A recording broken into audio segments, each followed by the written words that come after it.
Was everybody really kung fu fighting? I mean, everybody? Well, today, yes, because we are tier ranking the monk subclasses for D&D 5e and 5.5, comparing them to each other and seeing which of them kung fu fights the best. Welcome to D4.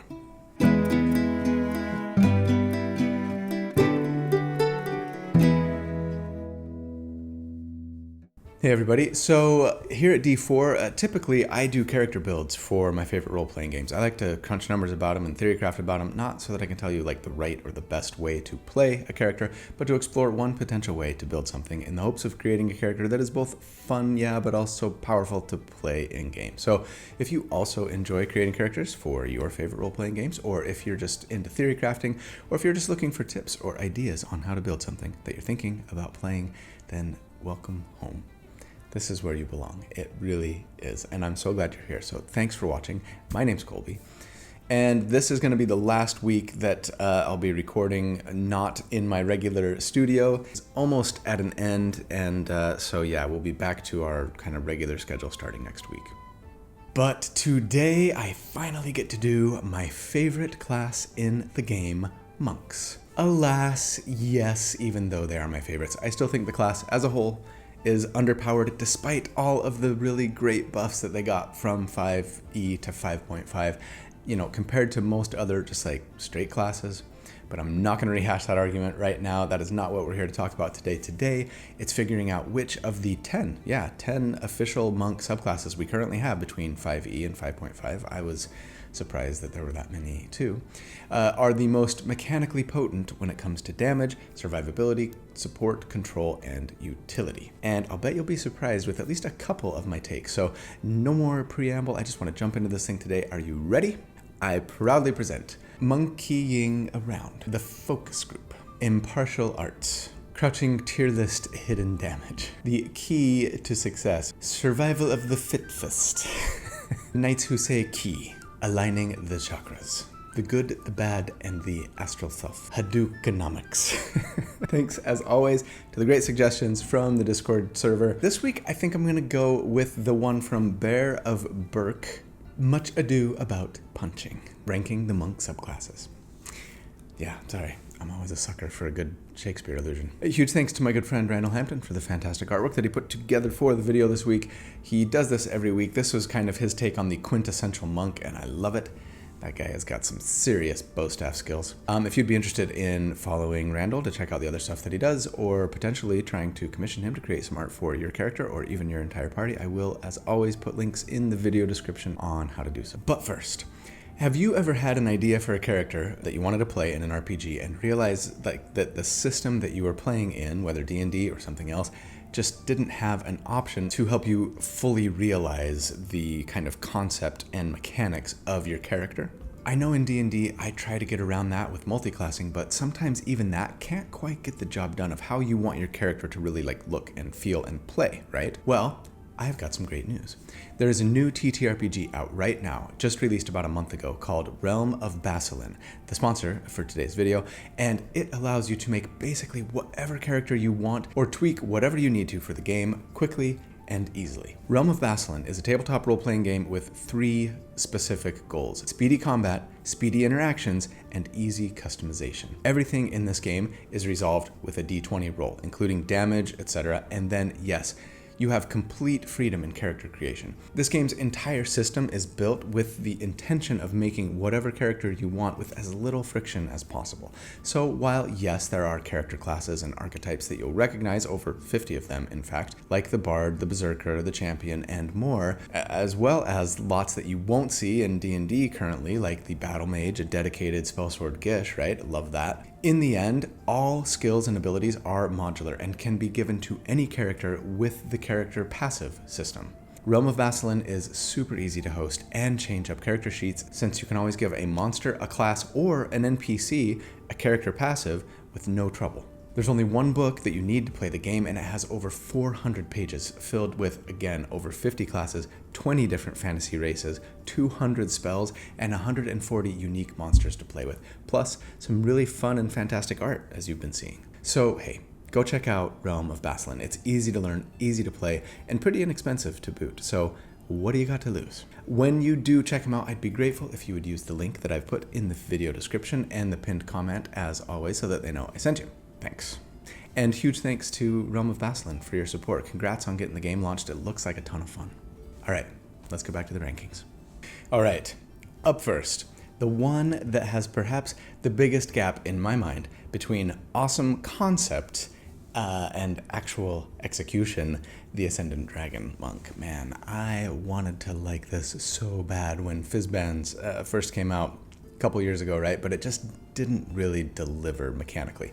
But maybe in light of 5.5, it's not as bad as we remember. Anyways, as for damage with the Ascendant Dragon monk, we might get a teeny lift from the Draconic Disciple feature, right at level 3, which lets us change the damage of our unarmed strikes to an elemental damage type. This might help once in a while to get past resistances or immunity, or in very rare cases, take advantage of vulnerability, but these days with resistance to non-magical bludgeoning, piercing, and slashing damage being a thing of the past, thankfully, I think, this feature probably actually got a stealth nerf. There's a potential damage increase from the other level 3 feature, Breath of the Dragon, which lets us replace one of our attacks from the attack action to instead deal 2 rolls of our martial arts die in a 20-foot cone or 30-foot line in an elemental damage type of our choice, and it does half damage on a dex save. The damage scales to 3 rolls of our martial arts die at level 11, and we can only do this proficiency bonus times per day or by spending 2 now focus points. So, I mean, half damage on a save is nice. The damage here is pretty small. That said, you know, it kind of got a little bump in 5.5 because our martial arts die is a little bit better than it used to be, right? Regardless, for single target damage, you're going to do about the same if you just punch your target. So this is really only good if you can get multiple enemies. But in that case, an attack plus this is pretty nice. But then not until level 17 do we get another damage increase, the Ascendant Aspect feature. This causes that Breath of the Dragon feature to be a little bit better if we want to spend a focus point, growing the area to a 60-foot cone or a 90-foot line. That's pretty nice. And then it deals 4 rolls of our martial arts dice. So at level 17, that would be 4d12. Okay. The feature also gives a bump to our level 11 feature that I haven't talked about yet, Aspect of the Worm, which gives you like a Frighten or a Resistance aura, but at level 17 it also does 3d10 elemental damage to creatures of our choice within 10 feet, half on a dexterity save, again. Level 17 is super late, so this isn't going to count for much, plus it's not a huge bump anyway, so the damage increase for Dragon Monks is fairly small, and basically just for like a little multi-target damage potential. As for survivability, the only thing we really get is that level 11 Aspect of the Worm feature that I mentioned that can give us and our allies within 10 feet resistance to an elemental damage type of our choice, activated with a bonus action. It's nice when we need it, but only usable once per day unless we want to spend 3 focus points to do it again. Admittedly, that's a little easier to do these days with Uncanny Metabolism, but that's a minor lift at best to survivability, I think, especially since we don't get the feature till level 11. Same goes for support, with the Aspect of the Worm being the only potential lift since it helps our allies too, right? And the same feature gives us our only control option, since when we activate it, we can choose either a resistance aura or it lets us choose one single enemy within 10 feet to frighten if they fail a wisdom save. And then it's weird because we can keep trying to frighten them if we use our bonus action every round, but then they also get to make a save at the end of every turn. So they get 2 saving throws every round, once to try and end it if they were affected by it, but then if we want to keep it going, they get to save against the initial use of it, apparently. I don't know, it's not very good. And again, it's at level 11, pretty late for most campaigns. Control is almost non-existent for Dragon Monks. We do get a few nice things for utility though. At level 3, Draconic Disciple also lets us use our reaction to reroll failed intimidation or persuasion checks, but it can only turn a failure into a success once a day. We also learn the Draconic language, and then at level 6, Wings Unfurled gives us flight, sort of. When we use Step of the Wind, we can fly, but just like if we're running up walls or across ponds, we fall if we don't end our turn on solid ground, right? And we can only do this proficiency bonus times per day.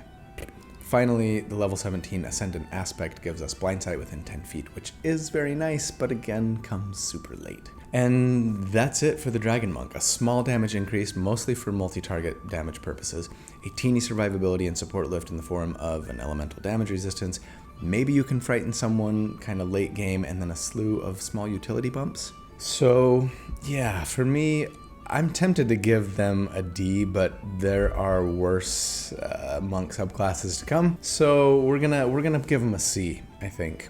You know, they're not horrible, but they're just not great. Again, outside of those moments where like you've got a lot of kind of low level enemies that you're trying to clear. And to be fair, monks don't generally have a lot of AoE options, right? So this is something, but yeah, it's not a lot. Up next, the monk who has truly ascended their physical form, the Astral Self monk. This one can be really fun to build around, but that might be less the case in 5.5. As for damage, Astral Self monks might get a little lift from the level 3 Arms of the Astral Self feature. We use a bonus action and a focus point to summon our astral arms for 10 minutes, just coming out of the back of our neck there like Trogdor. And when we do, every enemy within 10 feet has to make a dexterity save, or will take 2 times our martial arts die in damage. Okay, little AoE burst there. And then it gives us reach on our unarmed strikes and lets us use wisdom for the hit and damage rather than strength or dexterity, which is cool, but might not necessarily mean a damage increase in and of itself, right? It's just kind of a nice quality of life improvement. Might actually sort of indirectly lead to benefits for other categories, but more on that in a sec. I guess since it changes the damage to force, that's probably a small lift since force damage is pretty much never resisted, right? At level 11, the body of the Astral Self feature might give us a damage increase in that it lets us deal an extra roll of our martial arts die once per turn to someone we hit with an unarmed strike, not bad. And these days at level 11, we're making more unarmed strikes than ever, right? And then at level 17, the Awakened Astral Self feature lets us, for 5 measly focus points, get a third attack with our attack action like the fighters got at level 11, so long as all of the attacks are made with our astral arms. Awesome, but late. When it comes to survivability, I suppose having reach on our astral arms might help us stay alive a little bit better, since we would often be able to attack and then skirt safely away if need be, without needing our bonus action, right? I'll say we also get a little lift from Arms of the Astral Self since it lets us make strength saves using our wisdom modifier, which is pretty much always going to be better for monks. At level 11, the astral body lets us reduce acid, cold, fire, force, lightning, or thunder damage with our reaction, but yeah, in 5.5, this is worse than it used to be, kind of, since everyone can reduce any damage type just at level 13, 2 levels later now, right? And the reduction is better than this. This is a D10 plus our wisdom modifier. The 5.5 deflect energy for all monks is 2 rolls of our martial arts die, right? 2d10 at that level, plus our dex mod. So yeah, womp womp. Astral Self monks need a rework for sure. We do get another survivability bump from the Awakened Astral Self at 17, though, in the form of a +2 bump to our AC, which is great, but very late, so yeah, not worth much. As for support, there is nothing at all. Moving on. For control, you know, back when grappling an enemy required you to make an athletics check, I think Astral Self monks got a nice little control lift, since we got to make those with our wisdom modifier, right? It was my favorite thing to do with Astral Self monks, grapple and make unarmed strikes with wisdom. But now the enemies are making saving throws against your strength or dexterity for us as monks, right? Based DC. Rules as written, we don't get to use our wisdom instead. I mean, I bet most DMs would allow it if they had an Astral Self monk at their table, don't you think? Let me know in the comments if you're playing 5.5, but with an Astral Self monk, can their grapple DC be impacted by their wisdom modifier? That said, I do think we could kind of say that we get a little lift to Stunning Strike here, right? The best part, in my opinion, about the Astral Self monk is that it lets you build more SAD, right? Single ability score dependent. You can punch with your wisdom, and since your wisdom benefits your armor class as much as your dexterity does, right? Yeah, you can make wisdom your primary stat instead of dexterity, and as a result, you're probably the best stunning striker in the game. So I'll call that a little control lift. That's about all we get. Finally, for utility, there are a few things. Using wisdom for strength checks with your arms out, the level 6 Visage of the Astral Self is pretty much all utility. 120 feet of dark vision that even works in magical darkness, that's nice. Advantage on insight and intimidation checks, telepathy, or like a megaphone. So yeah, a few nice little things. All together then, we're talking some okay damage bumps, late game especially, a little survivability until late, no support, a little control lift, probably due to the better DC on Stunning Strike, and a few quality of life and utility bumps. It's not a bad suite of features. For me, you know, I think Astral Self goes A. It's not like super powerful, But again, I think monk subclasses suffer generally. There's a few standouts and then a few really weak ones and then just kind of some meh. So yeah, I think Astral Self is among the better ones. But yeah, I do think this is probably the one monk subclass that I most want to see updated for 5.5 because it really needs some clarifications and some things reworked now that 5.5 is out, right? Moving on to another one of my favorite monks conceptually that in practice just is meh for me. Did you ever see the Jackie Chan movie, The Legend of Drunken Master? I love that movie. Anyways, yes, talking Drunken Master, let's get into it here. For damage, we get Tipsy Sway at level 6, which can, among other things, let you spend a focus point and your reaction when a creature misses you with an attack to just automatically cause that attack to hit a different target if that other target is within 5 feet. I love this conceptually, but it's fairly expensive and might not be very useful at all depending on the fight. It'll be fun when you need it. Drunkard's Luck at level 11 might help with damage, as it says if we have disadvantage on an attack roll, or any d20 test really, we can spend 2 focus points to cancel the disadvantage.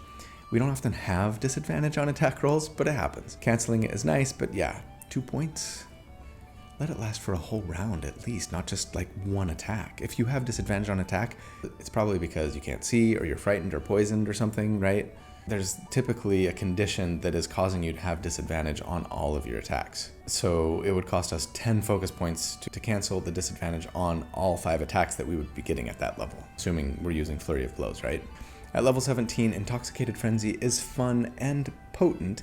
It lets you make 3 extra Flurry of Blows attacks when you use it, so long as each Flurry of Blows targets a different creature. That's awesome and powerful, but yeah, super late, right? Anyways, for survivability, Drunken Technique at level 3 is pretty nice since it lets you disengage for free when you Flurry of Blows and also gives you 10 more feet of speed. I often see people say things like, monks aren't meant to stand in the fray, they're meant to get in and out of the fight, right? They're kind of skirmishers, but with so much of our damage coming from Flurry of Blows, it's hard to actually play that way, kind of going in and out of combat, and still feel effective if we need to use like Step of the Wind with our bonus action every round instead of Flurry of Blows, right? But this feature actually would let you play as a kind of in and out skirmisher striker, bobbing and weaving. It's pretty great. Drunkard's Luck could let you discount disadvantage on a save in the rare case that you have it, but that's about it. For support, there's really nothing. Same goes for control, but then for utility, we get proficiency in the performance skill and with the brewer's supplies. I mean, okay. Tipsy Sway at 6 lets us get up from prone with only 5 feet of speed rather than half our speed. Might be useful once in a while. Level 11 Drunkard's Luck could let us ignore disadvantage on ability checks, if that ever happens, but that's everything. So, yeah. The free disengage is nice, and redirecting an attack that misses you is nice. But beyond that, until level 17, there's really not a lot there, right? But yeah, I am going to give Drunken Master our first D. I'm tempted to put him up to C. It really is going to depend, right? Like, if you're getting in fights where there's a lot of enemies that are nearby the one who's attacking you, they'll be decent, but again, it's pretty expensive to have to redirect, and it's used as your reaction, so now you can't use Deflect Attack. I mean, if I were playing a character like at level 17 or up, it's maybe one of the stronger monks, I think, but like, up until then, yeah, there's just not enough there for me. Up next, the subclass that got the biggest glow up in 5.5 of them all, I think, the Elements Monk. 4 damage. At level 3, Elemental Attunement lets us spend a focus point to extend the reach of our unarmed strikes by 10 feet, which could help us hit targets that we wouldn't otherwise be able to, and deal elemental damage with them if we want, which occasionally might help with resistance or vulnerability. At level 6, Elemental Burst lets us spend 2 focus points to use our action to do a little 20-foot radius sphere AoE of elemental damage equal to 3 rolls of our martial arts die, half on a dex save. This feels more like the Ascendant Dragon monk than the old 4 Elements monk, doesn't it? That's not a great use of our action, frankly, unless we can get a lot of enemies in the burst, or just really need to do a little damage to a bunch of targets, right? I appreciate the option nevertheless. At 17, we might get a little more multi-target lift from Elemental Epitome, which says that, among other things, when we use Step of the Wind, we not only get a move speed increase, but also get a little Ashardalon Stride Rider, where we deal elemental damage to anyone we run past equal to a roll of our martial arts die. That's not a ton of damage, but it's super fun. The same feature also lets us deal an extra roll of our martial arts die once on our turn when we hit with an unarmed strike, similar to the Astral Self, though yes, at level 17, these are small lifts at best. For survivability, I think being able to strike from 15 feet away plus push enemies away from us with those elemental strikes might help in some scenarios for survivability for sure. Other than that, Elemental Epitome at 17 also says when Elemental Attunement is up, we get resistance to an elemental damage type, and we can change which type at the beginning of each turn, which is nice, if late. For support, there's really nothing outside of maybe pushing enemies away from your squishy friends with elemental strikes, which might help them run away without taking an opportunity attack if they get a turn before the enemy that you're pushing, right? Or pulling, of course, right? But that's really it. As for control, yeah, the main thing is that push or pull that we can do with elemental strikes, 10 feet either way on a failed strength save, and no limit to how many times you can push or pull on a turn, though with the range of our unarmed strikes being 15 feet, it really shines if your friend has cast Spike Growth, right? A cheese grater technique activated. Finally, for utility, we get a couple of things. At level 3, the Manipulate Elements feature teaches us the Elementalism cantrip, which can be useful at times. And at level 11, Stride of the Elements just gives us a fly and swim speed with when Elemental Attunement is active, and it doesn't even end when our turn is over. We can just fly, for reals, man. Now that level 9 run on water and up walls feels really bad. But that's okay. This is good, if pretty late. And so, you know, it's kind of tough for me to rank the Elemental Monk, if I'm being honest. In theory, maybe even in practice, it feels really good. All that forced enemy movement is awesome. Attacking from 15 feet away is cool. And the other little bumps and features are nice. But on paper, just like in a lab, it feels less potent to me. Like, the subclass is a lot better if you can either multi-class and get something like Spike Growth yourself, right? Or if you have an ally that's giving you something great to push and pull into or out of. But in a vacuum, if we're considering straight class only, the features feel less powerful to me. Still, considering especially that there are a lot of monk subclasses that are fairly weak, if we're being honest, right? And how useful all that range and movement will probably be for most characters in most campaigns, yeah, I think we gotta go S with Elements Monk. I could see him in A, but then I look at the other subclasses and go, yeah, they're probably S. All right, up next, the hey, not all monks are just unarmed strikers subclass, the Kensei.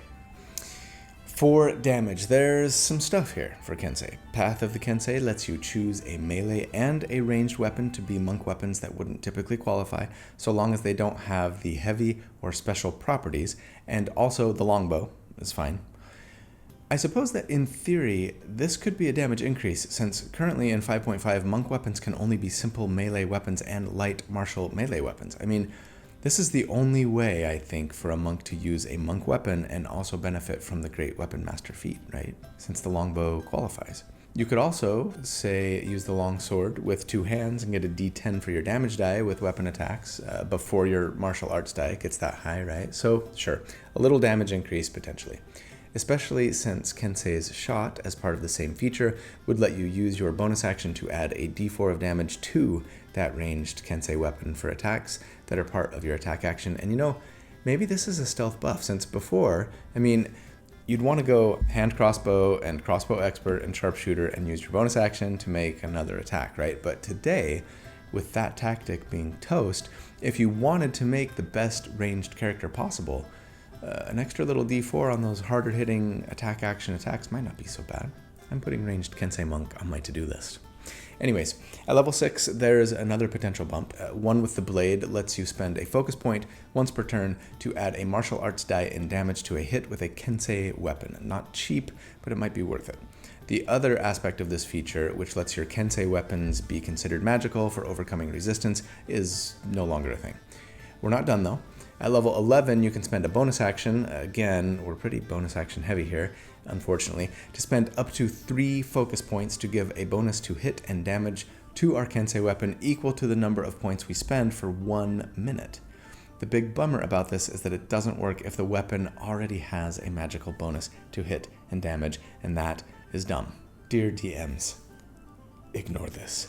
Please. Either that or just give your Kensei monks really powerful magic weapons that don't have a bonus to hit and damage, right? Because, yeah, in that case, this is quite good. +3 to hit and damage for a minute. I mean, that's the equivalent of a very rare magic item. It's very nice. Finally, at 17, Unerring Accuracy says that once on our turn, if we miss an attack roll with a monk weapon, we can re-roll it. Another pretty solid feature, but that comes super late, so it doesn't count for a ton. Okay, moving on to other categories. For the Kensei, there's not a ton. It is mostly damage for us, but not all. For survivability, the Agile Parry part of the Path of the Kensei at level 3 says, somewhat confusingly, I think, that if you make an unarmed strike as part of the attack action specifically, so you've got to sacrifice a weapon attack here, right? Flurry of blows doesn't count. Then, if you do that, if you're holding a Kensei weapon, you get a +2 to your armor class. This is kind of cool, but really frustrating to me, if I'm being honest. A +2 to AC is nice. So if you're going melee Kensei, and if you don't mind punching with at least one of your attack action attacks, then yeah, it's a solid bump. As for support, there's nothing. Control, nothing. Utility, proficiency with calligraphers or painter's supplies. Woo! And that's it. So yeah, I was getting kind of excited as I was reminding myself of these Kensei features until I realized how little there was outside of damage, which, don't get me wrong, I am me, after all. I love damage, but I was like, oh man, yeah, Kensei's S for sure. And now I'm like, I think probably A. And yeah, I'll go high A. I think they're above Astral Self. But, you know, considering that some of the features only really work in melee, and then some kind of work best with range, there's a bit of a traffic jam at the bonus action, potentially. Some of the features don't work as well as you'd like them to, or require sacrificing something in order to get them to work. It's just a little bit janky to me. I'd love to see them kind of just smooth out the Kensei a little bit and just improve some quality of life stuff. But still, I like them. I think I gotta do another Kensei build soon. It's been a long time. So yeah, I'm giving them an A. Okay, up next, perhaps the tankiest of all monk subclasses, maybe? The Way of the Long Death. For damage, the only thing Long Death monks get is at level 17, Touch of Long Death. It says that as an action, we can touch a creature and spend up to 10 focus points, forcing them to make a Constitution save and dealing 2d10 per focus point spent in necrotic damage, half on a save. So 20d10 damage, potentially, at the cost of most of your focus points. I mean, that's 110 damage with your action on average, and half on a save is nice. Still, we're level 17, right? 9th level spells, among other things. So it's not like this is overpowered. And yeah, since it comes so late, it's only worth a small bump, I think, but it'd still be really fun to get that high and use this sometimes for sure. Especially with a bonus action flurry of blows on the same turn. Some solid single target burst damage potential. As for survivability, this is where Long Death monks get most of their lift. Level 3, Touch of Death says that when you knock out an enemy within 5 feet of you, you gain temporary hit points equal to your wisdom modifier plus your monk level. That's okay, but pales in comparison to, say, the updated Fiend Warlock, right? Only works if you're the one that gets the killing blow. That makes it fairly limiting, and we are monks after all. I know, their damage is better than it used to be. Then, at level 11, Mastery of Death says that when you're reduced to 0 hit points, you can spend a focus point to have 1 hit point instead. Similar to a lot of features in game these days, most of which have been improved to give you a lot more hit points. But it is kind of nice that you aren't limited to a number of uses of this and that it doesn't require your action or your reaction or anything, meaning you could theoretically get hit 11 times in a row while on the brink of death and still not go down. It's cool, it's fun, it doesn't come until pretty late for most campaigns. For support, there's nothing. Same with utility, even though they do get one thing for control at level 6, Hour of Reaping, which says that with our action, we can force everyone within 30 feet of us to make a wisdom save or be frightened of us until the end of our next turn. No limit to how often we can use this, no resources required, which makes it seem great, except that massive area is kind of the blessing and the curse, right? Because it affects allies too. It's hard to imagine using this all that often without, really kind of disrupting things for your teammates. I think it would be awesome in a solo campaign. Frighten with your action and then just 2 flurry of blows to slowly whittle down your enemies and make yourself really hard to hit. As is, you've got to have a big battlefield to really make it work. Or allies that are immune or resistant to being frightened. Maybe if everyone stays close to the paladin. Anyways, that's it for Way of Long Death. Probably the shortest feature list of all subclasses.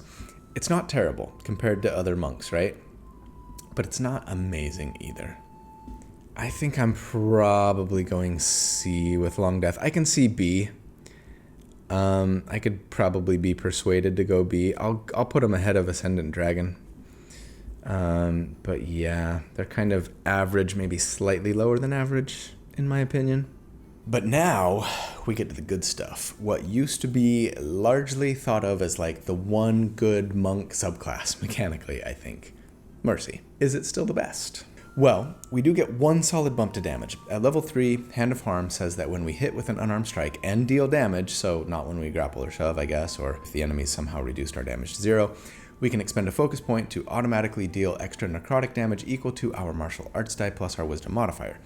Even if we just do this instead of use a focus point for flurry of blows, it would be a slight damage increase against most enemies, since we can just apply it automatically when we hit, not needing to roll again like had we used flurry of blows, right? And then maybe missed that extra attack. Assuming, I guess, that we're making unarmed strikes with our action too, and, it's going to depend a little bit on the enemy's armor class and our dexterity modifier versus our wisdom modifier, etc. Still, if we had the focus points, we could flurry and do this, so yeah, a decent little bump.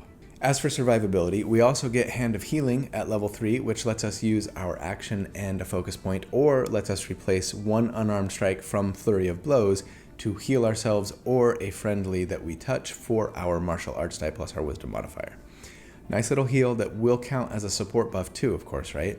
Same goes for Physician's Touch at level 6, which says that when we use Hand of Healing, we can also end the blinded, deafened, paralyzed, poisoned, or stunned conditions. Though, we wouldn't be able to unstun or unparalyze ourselves. We could remove the other things from ourselves, so I'll call this survivability, sure, though it's an even stronger support feature.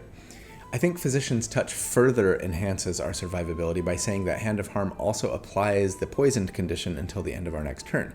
Automatically, no save. That's kind of amazing, so long as the enemy doesn't have immunity to poison, right? They'll have disadvantage on all of their attacks, among other things, and that'll really help both you and your allies stay alive a lot longer. So it'll count towards support as well. Both Hand of Healing and Harm are further enhanced by our level 11 Flurry of Healing and Harm, which lets us replace all of our Flurry of Blow strikes, potentially, with the Heal and Cure from Hand of Healing, or Flurry and get the bonus damage from Hand of Harm without spending extra focus point. We can only do this wisdom modifier times per day. Now, it used to be unlimited. Really bums me out that they got nerfed because, come on, monks did not need any nerfs, but it's okay. As for support, in addition to all of our healing and curing and poisoning we've already mentioned, there is the level 17 feature, Hand of Ultimate Mercy, which lets us resurrect someone that's died within the last 24 hours. It's nice, with like a magic action and a touch. It even heals them for a decent amount and removes a bunch of nasty conditions if they had them. We can only do this once per day, but I find it rare that we need to resurrect someone more often than that. I really hope you don't, or you probably have bigger problems. As always, as a level 17 feature, it's not worth a ton. I guess for control, we can consider that poison debuff to be a lift here, though there's no hard shutdown or forced enemy movement benefits for Mercy Monks. But having an enemy poisoned should help you keep them grappled better, among other things, should you choose to try and grapple. And then for utility, the level 3 Implements of Mercy feature gives proficiency in Insight and Medicine and the Herbalism Kit. So we get a little lift there. And yeah, this makes Mercy Monks, I think, the ones that get a lift in every one of my 5 little categories. Is it the only one? It's definitely the one I think that gets the most and the biggest lifts, no question. So yeah, Mercy Monks, they're still S. And they're at the top of the food chain still, as far as I'm concerned. They're beating out Elements and everybody else. It's not as big a gap as it used to be, but I mean, extra damage and healing right at level 3, and then an easy cure and really strong auto debuff right at 6, just outclasses anything that any other monk subclass gets, I think. All right. Up next is probably my favorite monk conceptually, the quintessential monk, the martial arts specialist, the open hand. It got a little love in 5.5. Was it enough? Well, for damage, I think you could consider the level 3 open hand technique as bringing a lift, since one of the things that it allows you to do when you make an unarmed strike with flurry of blows is force the enemy to make a dexterity save or be knocked prone. No size restriction here either, which is rare for tripping, right? And no limit to how often you can do it either, as long as you've got focus points to flurry. And yeah, this would mean advantage on our other melee attacks, and that's nice, especially in 5.5, since you can now flurry before taking the attack action, unlike in 5e, right? Meaning you're more likely to get more attacks against that prone enemy than you were before, since you can bonus action flurry first and knock him prone, finish your flurry, and then follow up with your attack action. And then there's my favorite feature of all monk features, including base class and all subclasses. Yeah, I'm talking about the level 17 quivering palm. I guess I just watched Kung Fu Panda too many times with my kids when they were little and dreamed of using the whooshie finger hold. But it's just such awesome flavor and coolness. Sure, back in 5e it was save or die, which is just unheard of as a feature, these days especially, and now it's just damage. But I think you could argue that this got buffed in 5.5. Before, it would take an action to set up the vibrations that this causes, right? And then a second action to end them and force that save or die effect. 2 actions to maybe straight up kill something, but then if they save, and it's a constitution save, right? 10d10 damage. Now, you can set it up for free when you hit with an unarmed strike, and then replace one of your attacks from the attack action and force the save and do the damage. Meaning you can do all of this on the same turn and still make a bunch of attacks if you're using Flurry of Blows. Plus the damage went up, 10d12 force damage. So assuming that enemies will often be making this save, and that lots of enemies have legendary saves at this level especially, yeah, I will take the new version, thank you. As cool as it would be to just instant kill something at full health, I think this is probably better for the game and actually probably more powerful against most enemies most of the time. Again, though, since it's level 17, it's only worth a slight bump, despite being so awesome. As for survivability, I suppose being able to push enemies away with open hand technique might help you stay alive if you're wanting to run away after attacking, or simply addle them, I guess, so they can't make opportunity attacks, right? No save for that, so probably the easier route.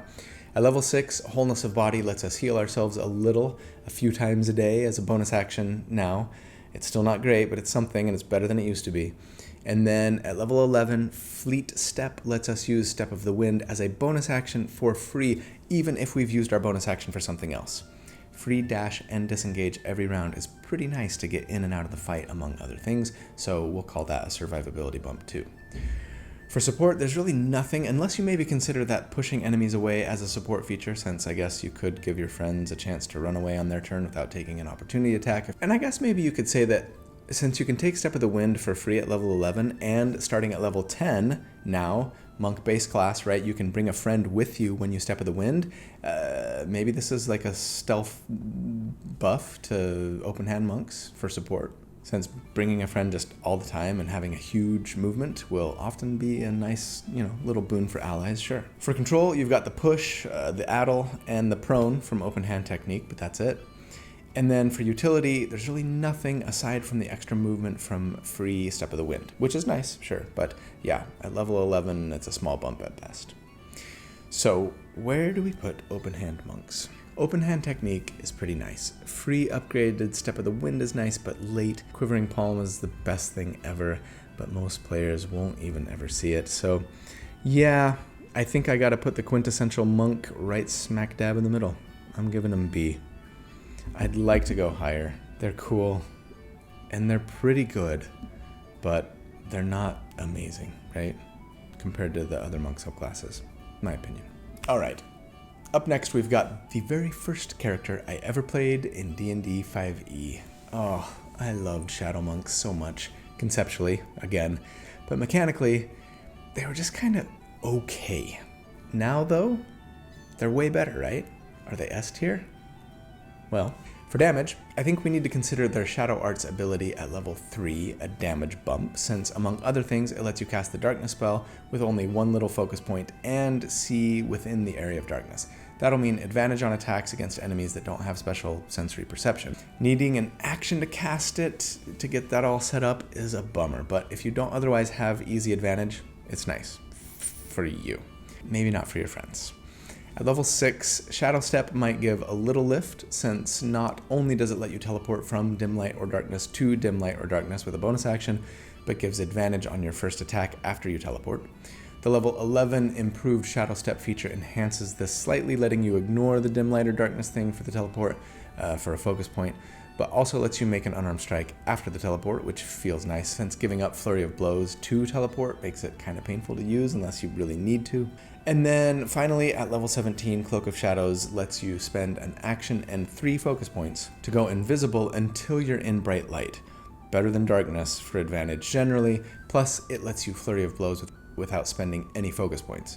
Maybe at level 17 that doesn't matter all that much, and yeah, it's late, so a small lift at best, but it's something damage-wise. For survivability, I think the main thing is that being in darkness when your enemy can't see you, or being invisible, right, is going to give them disadvantage on attacks against you, and that's great for survivability.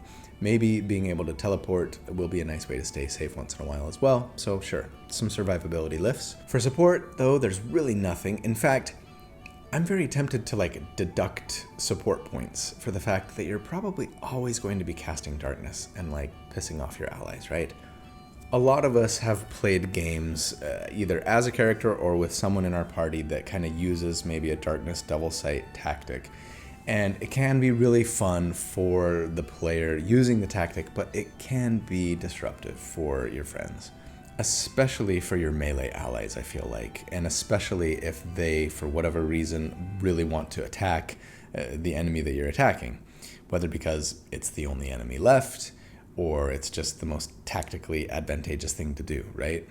So yeah, as much as I love Wizards giving Shadow Monks in 5.5 this kind of you can see in your own darkness thing, I kind of wish that they would have instead given them some sort of Shadow of Moil thing that maybe just worked on them, kind of made them obscure, or just made it like a 5-foot cube of darkness that moved with you or something like that. Just turned you into a shadow, right? And then kind of gave the same effect. Oh well, they didn't, so let's move on. For control, maybe we consider putting enemies in darkness a debuff. That counts for control. I mean, if they can't see, it's going to make it harder for them to hit not only you, but your allies as well, right? So sure, I mean, I guess that could be considered a support feature potentially too, right? So yeah, maybe I'm just calling it a net neutral when it comes to darkness. It can give a little support, but it can also hinder. Maybe a small support lift, maybe a small control lift. Finally, for utility, we get the Minor Illusion spell. That can be nice. Dark Vision or Improved Dark Vision, if we already have it, is great. I think of teleportation as utility, generally. Anything that enhances movement. And then at 17, Cloak of Shadows also lets us move through occupied spaces as if they were difficult terrain when we use the feature. Not a bad little suite of mostly movement-focused utility buffs. But in the end, I do still feel like Shadow Monks are more cool conceptually than they are potent mechanically, The action to set up darkness can be really painful. And depending on your team, it can be pretty disruptive. Bonus action to teleport is great, but as a monk, we really need our bonus action to Flurry of Blows if we want to keep up damage-wise. So, yeah, I think I'm going B with Shadow Monks too. And in fact, I'm going to put them below Open Hand. Some of you are going to disagree with that. I know they win out for coolness factor. Don't get me wrong. Everybody loves ninjas, except pirates. But, yeah, I think Open Hand has the advantage mechanically. They don't have to sacrifice in order to do the things that they're trying to do, like Shadow Monks have to sacrifice, right? Anyways, let's wrap this thing up. Did we save the worst for last? Yeah, I think we might have. Sun Soul. Another one that is so cool conceptually, but in practice, not so much. Didn't stop me from building one once though, right up there, if you missed it. And it was decent. It was as good as it could have been, okay? Anyways, hardly anybody watched it. So you know, if you've got some spare time on your hands, throw me a bone and go check out that old Soul Sun Monk build. See if you think I could have improved on it. Okay, for damage, I mean, the main feature that you get right at level 3, Radiant Sunbolt, basically lets you turn your unarmed strikes into ranged attacks. It matches your martial arts die in damage, adds your dexterity modifier, has a range of 30 feet, and deals radiant damage. Is this a damage increase? Not really, unless it lets you hit targets that you otherwise wouldn't be able to, right? Which, okay, there's probably plenty of times that that'll happen. So sure, maybe a little damage bump. And sure, radiant damage might help you get around resistance and or take advantage of, you know, the rare vulnerability. Anyways, at level 6, Searing Arc Strike lets you spend 2 key points to cast Burning Hands as a bonus action. That's kinda cool. If you have multiple enemies you can hit with it, you can even spend more key points to upcast the spell. I'll call this a little damage bump, since sure, it can be nice if you need AoE, but yeah, I mean, 2 focus points for 3d6 AoE half on a save is worse damage than 1 focus point to Flurry of Blows if you're only hitting a single enemy, right? So it's niche at best. At level 11, you get more AoE, as Searing Sunburst sets up a, quote, devastating explosion. It takes your action, has a 150-foot range, 20-foot radius that deals a whopping 2 whole d6 if they fail their Constitution saving throw, and there's no half damage on a save. But hey, for every key point we spend, capped at 3 for some reason, because we don't want this monk to be too powerful, it can add 2d6 more damage. So now you could spend 3 focus points and your action to do the same amount of damage as a 3rd level fireball, unless they make their Constitution save, in which case it does nothing. Eesh. Maybe this is a damage decrease, because it's going to tempt you into using it, and then you will regret it. If you've got low con save enemies, and there's a bunch of them, and you know, you've got the focus points to spare, sure. Finally, Sun Shield at level 17 says that if a creature hits us with a melee attack, you can use your reaction to just automatically deal 5 plus our wisdom modifier in damage to them. No save, but yeah, 10 damage at most at level 17. Might not even be worth your reaction. So altogether, sure, I guess there's a few potential little damage increases here. When it comes to survivability, you know, I think we gotta give them points for being able to attack from range, and hey, being able to make 4 attacks per turn at level 5 with Flurry of Blows from 30 feet away, it's not nothing, right? There is a benefit to being able to make ranged attacks. Pick your target, easier to stay safe, so yeah, it's not nothing. But that's it for survivability, and worse yet, we get no benefit at all to support or control, and the only lift to utility is that at level 17, our Sun Shield sheds bright and dim light. And that's it for the Sun Soul Monk. I mean, I've got to give him a D, right? I mean, ranged, radiant, unarmed strikes, okay, but other than that, it's some fairly subpar AoE damage, and that's basically it. It's not worse than no subclass, but it's probably the worst of all monk subclasses, I think, still. All right, so I've got them all put together there. It's a nice symmetrical 2 per tier. But where do I put them in relation to all the other subclasses for all of the classes that I've done so far? Well, here is the updated master tier list as I've got it so far. You know, again, with these subclasses, like, I could see myself moving some of these around, you know, kind of moving them up 1 or 2 spots or down 1 or 2 spots, but this is sort of generally where I think they're gonna fall. I think Mercy and Elements might get up to B, but I still think even the A tier barbarians are gonna be more powerful, and almost all of the fighters. And then, yeah, gosh, you know, I originally had these a little bit turned around, but as I was looking at it here, you know, I mean, there are some similarities conceptually, but I do think the Samurai is just a little more powerful than the Kensei, even if I think it's the weakest fighter, which I know some of you disagreed with. But for me, you know, open hand just barely makes C tier, and I think all the rest of the monk subclasses fall into D. I want them to be better. Shadow Monk is so cool, and I know that they can do some cool stuff, but I mean, compared to like most barbarians, right? Who are getting like really easy advantage on all of their attacks, extra damage from rage, damage resistance from rage, and that's just in the first 2 levels. Yeah, I think that most barbarian subclasses are still outpacing most monk subclasses. I mean, in the end, you know, a lot of people have taken issue with me giving monks a D tier, right? And a lot of you are probably gonna feel that those subclasses aren't placed appropriately. And while there are some cool, fun, and potent monk subclasses, and base class features, no question, sometimes I can't help but wonder if the reason why a lot of us think that monks are more powerful than they actually are, in my opinion, is because they're so much better now in 5.5 than they were in 5e. I think the monk base class got more buffs from 5e to 5.5 than any other class. I do. They were much needed and so welcome, on the damage and survivability front especially.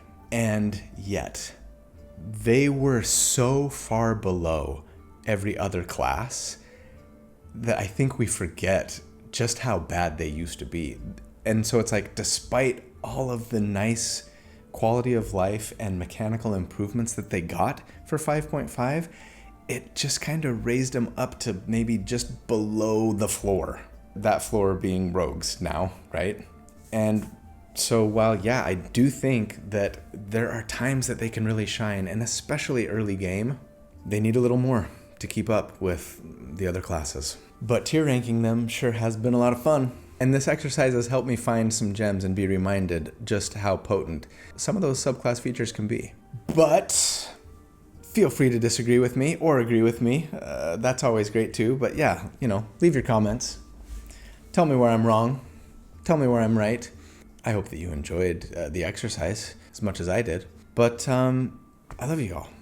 Thank you so much for watching. Thank you for all that you do for me and for this channel. It means the world to me. It really does. I hope that you'll have a fantastic day and a really great week. And if you don't, I certainly hope that you will just hang on, because you will have fantastic days and weeks ahead. I know you will. I hope that you will do good and be kind, and that I see you again really soon. But until then, take care. Bye.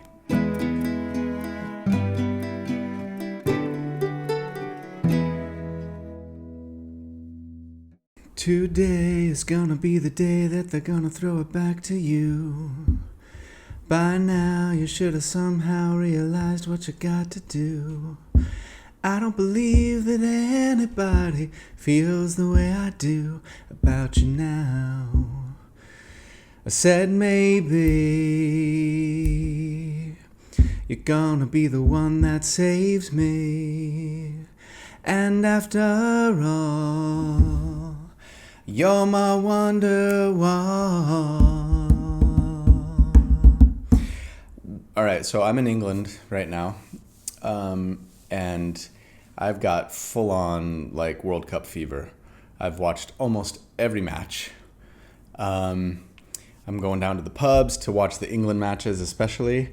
And I don't know why. Why is that song? I mean, I know Oasis is from England, but otherwise, I don't know why that song is like the song that England is like rallying around and playing when they win. Is there something about Wall? Like, their defense has been pretty good, I guess, actually. But I don't know. Anyways, let me know if you know in the comments.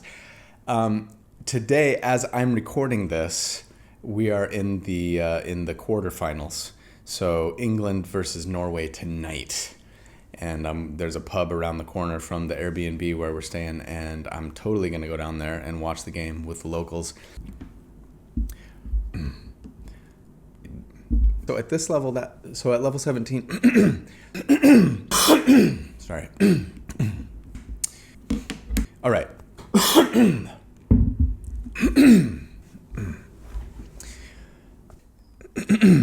Takes two time or